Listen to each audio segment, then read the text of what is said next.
Spisek obtožb je zelo velik in navedeni zločini so zelo resni. Še nikoli v življenju nisem videla takšnega zločinca.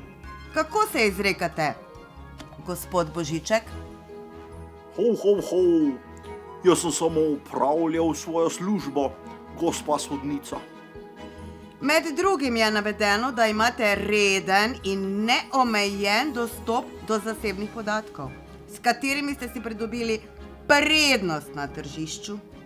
Ho, ho, sej samo tako lahko vem, kateri otroci so pridni in kateri ne.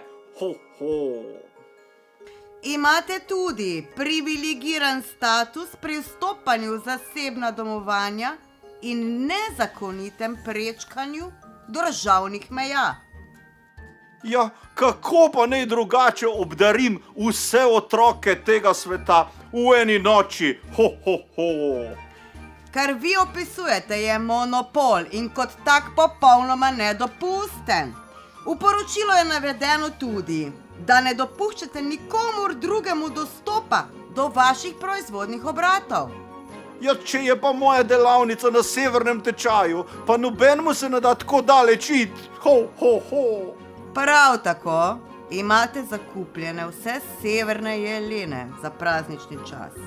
In kot piše, jih ne želite odstopiti drugim ponudnikom obdarovalnih storitev. Pa tako no, moral sem podpisati kolektivno pogodbo z njimi, zaradi sindikatov. Ho, ho, ho. To so vse popolnoma nedopustne prakse, ki vas postavljajo v privilegiran položaj. Ukolikor še želite opravljati svojo dejavnost, boste morali prostovoljno dovoliti vstop konkurence, da tudi ona obdaruje na božični večer. Konkurence? Pa sej ni nikogar, ki bi to želel opravljati. Pa to je že smešno. Ho, ho, ho, ho.